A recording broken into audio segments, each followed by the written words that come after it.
Hey, welcome back. And if you're new here, I'm so glad you found this video. Today, I want to talk about something that I feel a lot of us need to hear, especially if you're someone who is ambitious, driven, and you're also trying to work in purpose. That is me. I'll give you a background of myself. I'm someone who is very driven and very ambitious. I've tried various businesses. I've run an Amazon business, sold 3 products on Amazon. I've done a car business, selling cars, buying and selling from auction. And I've run vending machine businesses and so many other side projects I've done. Just to give you a little bit of context of who I am, right? But today I want to talk about something because it's something God has been working with me on, right? That just because you can do something doesn't mean you should. Now, stay with me because I'm not trying to make you play small. I'm not trying to hold you back from the big, ambitious dreams you have. But I'm just here to talk to you about protecting the purpose of God for your life and protecting what God has called you to do. There's a verse in 1 Corinthians chapter 10, verse 23 that I've been reading of recent and actually stopped me with my tracks, when I really sat down with it. And that verse says, all things are lawful for me, but not all things are helpful. Now, why is that important? That is important because Paul here is not talking about sin. What he's talking about is all things are lawful, right? But not all things are helpful. Not all things are worth your years. So he's saying that what I'm talking about here is things that are completely fine. They're acceptable for you to do it. They're permitted. They're within your rights for you to be able to do them. But he's saying that even with those things, not all of them are worth your years. That's what it means by not all things are helpful, right? And this changes everything because I know most of us, we try to say, okay, I want to stay away from sin. I don't want to do things that are bad. And we normally make good choices, most of us. But now he's talking about things that are actually available to you. And this is where it gets tricky because they're available to you, but they are not worth your years at those moments. So when you think about this, right, especially in this AI age, we live in a world that is full of options. Opportunities are everywhere and the different skills, different platforms, and different types of networks. And especially when you're someone who is very skilled and ambitious, you would find doors opening for you.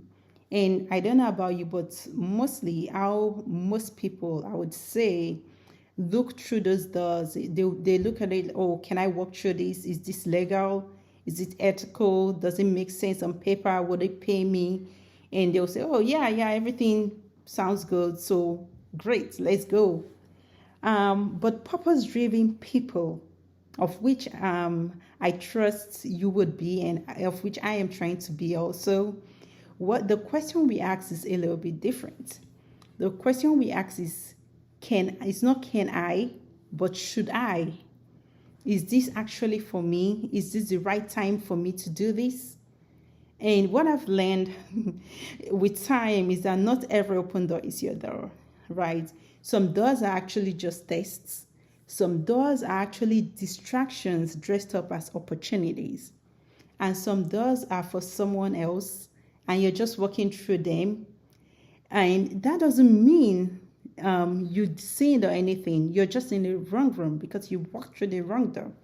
And what that does to you with time is that you kind of start feeling drained, right? You've said yes to a job, a relationship, a project, a commitment. That wasn't wrong, but it also wasn't right for you. So what you find out is that it pulls you sideways. It drains you in ways you did not expect it to drain you.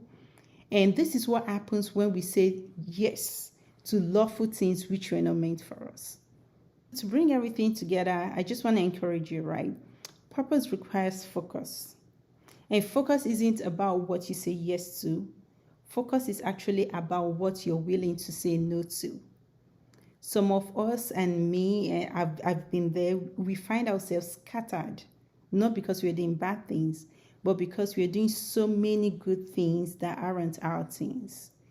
And when you say yes to the committee, to the collaboration, to the side project, and so many things, sometimes you will notice that You might be helping someone else build their dreams, and now you look up and you're like, "Oh, my own assignment is untouched."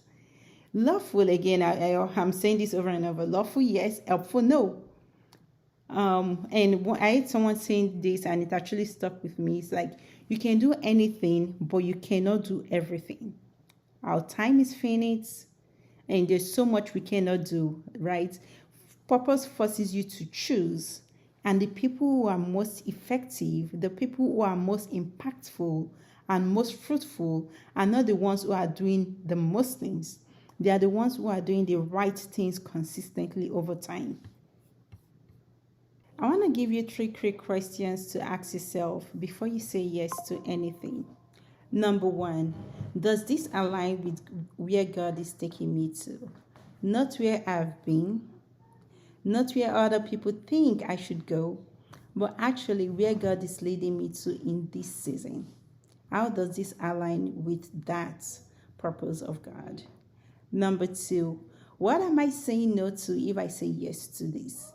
Every yes actually has an invisible no attached to it. That's because our time is finite, our energy is finite. So when you say yes to something, you're saying no to something else. For instance, if you say yes to extra shifts at your workplace, you're basically maybe saying no to extra time with your kids, extra time to exercise, extra time to take care of yourself. There's actually an invisible no or invisible yes attached to every no, right? Or invisible no attached to every yes. So we need to be able to think through those things.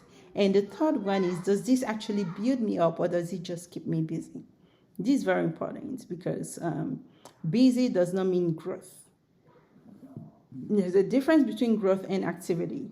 I've been in a workplace where I had a lot of activities, but I wasn't growing.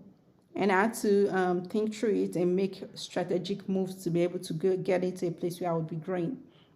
Right? It's very important you're making those type of decisions. When you can get a clear yes on these three questions, does this align with God's will for me or where God is taking me to? What am I saying no to if I say yes to this opportunity? And also, how does this build me? Is it building me or is it just keeping me busy? Right? That would help you to be able to discern if this project or if this collaboration is actually in alignment with the will of God for you. So I want to close this out by reframing something. We often see a no as a loss, especially when it's a great opportunity. It looks like we're missing out on something good, or that the door is closing and it might not open for us again. I'm actually in that place right now where I had to say no to a friend of mine that just gave me a very big opportunity with a lot of dollars attached to it, right? Very, very difficult decision to make. But I just when I asked myself the three questions, I knew that this is a wonderful opportunity. I know it's going to do amazing things, but it's not just for me at this time. Every purposeful no is actually you protecting your yes. You're keeping yourself available for the assignment that has your name on it. Jesus modeled this. He had all power, he could do anything. He was incredibly intentional about what he did, about where he went to, about whom he spent his time with. He wasn't in everybody's house. He had his 12 disciples, right? That restraint isn't weakness, it's actually wisdom in action. And that is a clarity I want for you, and that is a clarity I'm actually pushing for myself in this season. So next time an opportunity shows up, before you get excited, before you start planning, before you say yes, I want you to just pause and ask yourself, is this lawful? It might be, but is it worth my years? And that is not because it's going to take you away from where that's because not everything you will do will actually take you to where God wants you to be. Walk in purpose, protect your focus, and trust that the right doors will open for you at the right time. If this resonated with you, please share with someone. who needs it. On this channel, I share everything about walking in faith and purpose. That is what God has called me to do at this time, to encourage people to walk in faith and to live a life of purpose. I hope to see you in the next one. Subscribe and yeah, let's grow together. Thank you.